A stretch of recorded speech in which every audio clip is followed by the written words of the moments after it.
We're going live now. All right, let's see.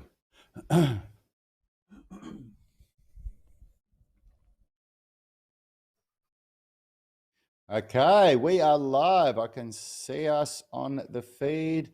What's up, everybody? Welcome to the show. We are Unity Gym. This is our daily Q&A where we answer your questions. We haven't met before, my name's Rad Burmeister. Above me is my brother Yanni. We are the co-founders and co-creators of Unity Gym and the Unify Movement System. Top right of the screen, we have Will Purcell. He is our customer support manager. And over on my right there is Phil White, our resident physiotherapist from adpt.physio. And we're here today to answer a really, really good question, something that a lot of people are very confused about. Joanne Omland has downloaded our free flexibility masterclass. It's one of our most popular programs that's given thousands of people around the world their front splits, middle splits, pancake, back bridge, and other gymnastics flexibility skills. If you haven't got it yet, go over to unitygym.com where you can get it for free, get instant access for free. And Joanne has said, currently following the phase 1 flexibility masterclass, and it's great. I'm planning to do the pike, pancake, and front splits routine today, but my legs are really sore from my workout yesterday. Is it still possible to do the routine with less intensity perhaps, or will that reverse my progress? And then she's got a second part to this question, but we'll get to that afterwards. The first thing that I'll say is, this is a really common thing. It's we talk a lot in the UMS about a high intensity day followed by a lower intensity day. And it doesn't matter whether you did running, cycling, swimming, resistance training, calisthenics, flexibility, whatever it is that you did on your high intensity day. If it was high intensity, you're most likely going to be sore the next day. And whatever training you do that day would need to be at a lower intensity. So you can absolutely still do your flexibility masterclass routine, but it is obviously going to have to be at a lower intensity. And it's not going to reverse your progress at all. Anything that you do in a day is going, as long as you don't push yourself to the point of injury or overuse, is going to bring you one step closer to your goals. And yeah, we always just, it's a learning process, learning how to incorporate something new like the Flexibility Masterclass into what you already currently do.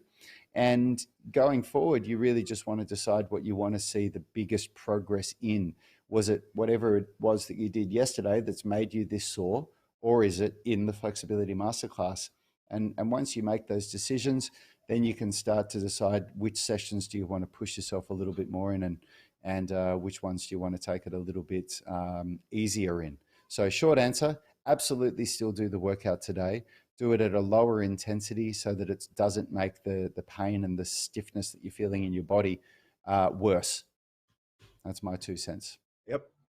I want to quickly dive in here before I get Phil to talk about the second component of this. My take is that to train again when you've got muscle soreness. The muscle soreness is generally it's tissue damage, and the tissue's adapting and healing and that, but it's on a very low level. Like that's what we do. We stimulate. We put the body under stress, and then we respond and react to that stress and adapt. And if you get it all right, you adapt and come out stronger and more flexible. When you train the following day, if you pay special consideration to how you warm up and you moderate the intensity, then it's going to be completely fine. But you will find that there is an accumulation effect where the stress and the tissue will accumulate fatigue, and then on the third day you could even feel a little bit more stiff and sore, and that's why eventually we have a rest day or a recovery day or a deload period and this and that. And it really does come down to like how much you can tolerate of that. Really comes down to what we spoke about on yesterday's call, which was to repeat the analogy that Phil uses all the time about your load capacity and your training age, how big your bucket is, how much can you put into that bucket in load before it overflows. So there's a few little variables here that that take into consideration. And I always like to say, if you feel really, really stiff and sore after a strong workout, that's what the 20-minute flexibility routine is for. That's a really great, more gentle routine that you could do that will help maintain your gains without you sort of plateauing or going backwards.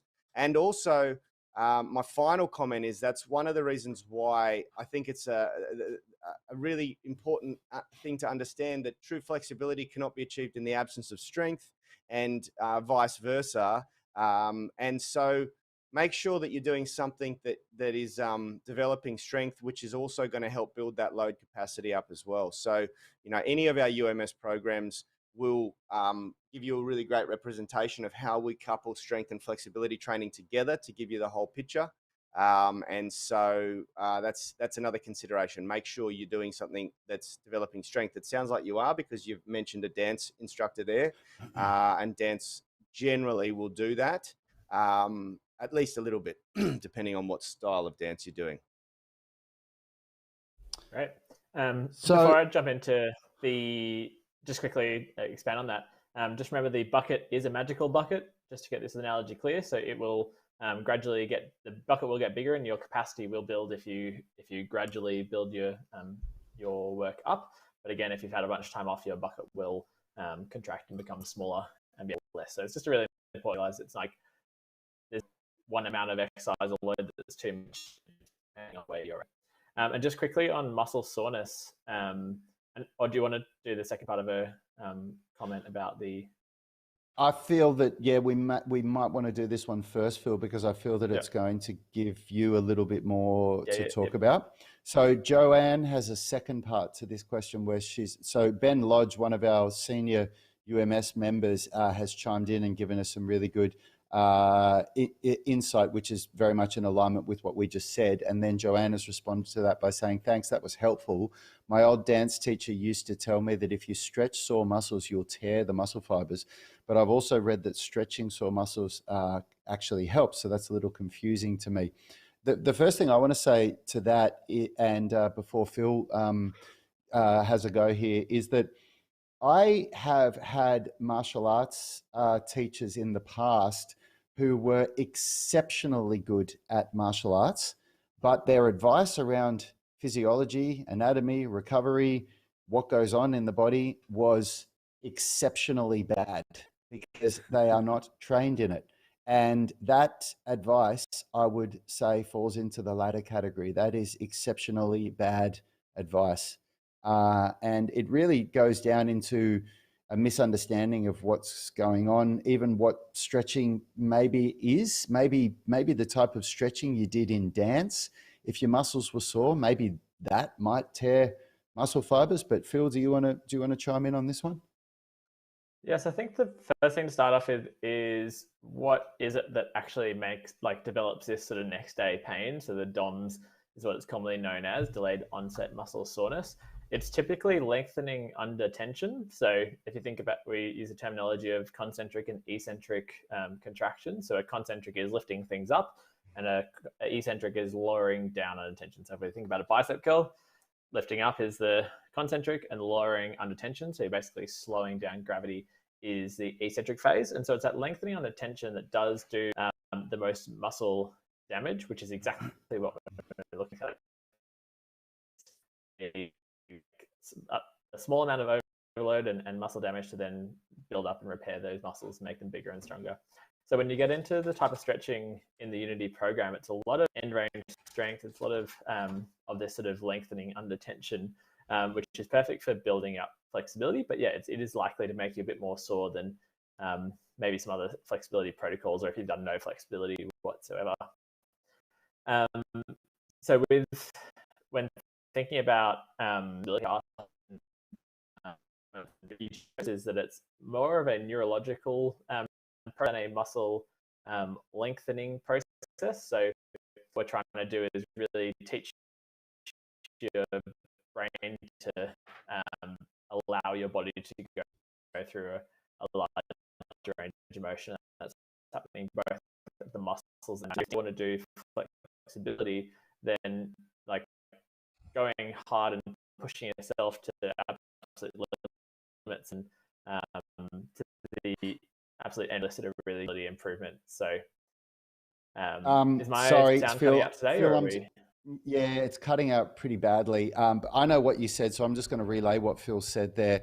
What Phil was saying is that the adaptations that occur during flexibility training are more neurological than physiological. And what that means is that it's really what's occurring in your brain and your central nervous system rather than what's actually occurring in the muscle fibers themselves, which is contrary to what a lot of people believe. It's something that I didn't understand for a long time, definitely through my whole period of martial arts training. So what it really is, to simplify it, is that the process of flexibility training delays the inhibitors that the brain has to protect the body, that kick in to restrict a range of motion that it perceives as a threat.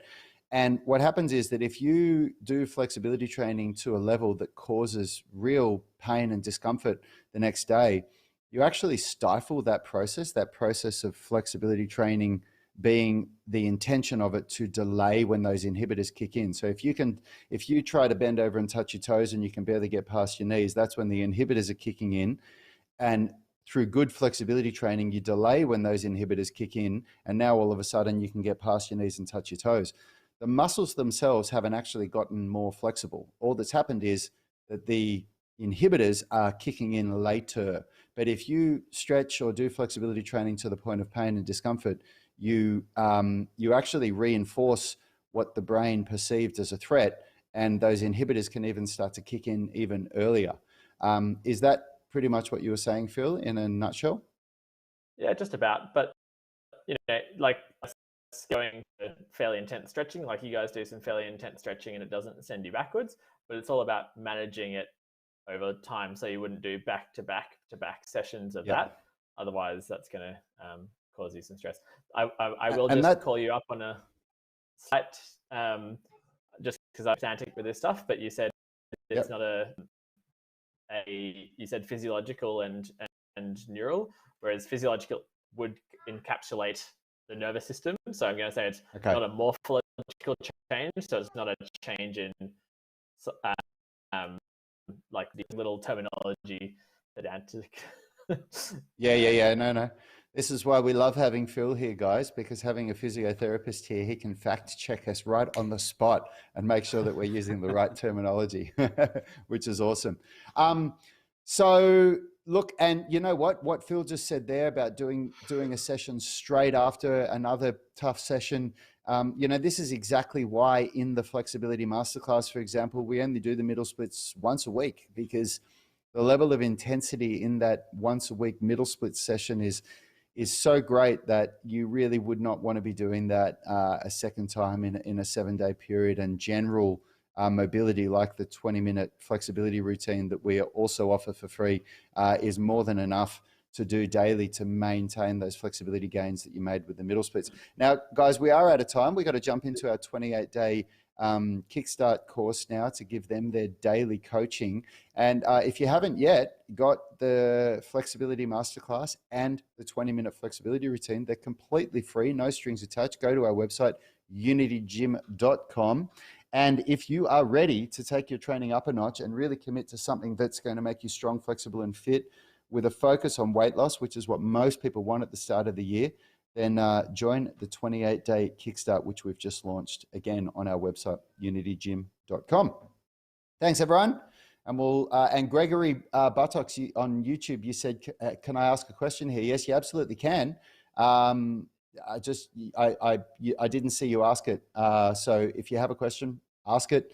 Best place to post your questions, everybody, is if you go to the UMS Movement Mastermind on Facebook. That's where we answered Joanne's question today, but we do our best to answer questions on YouTube as well.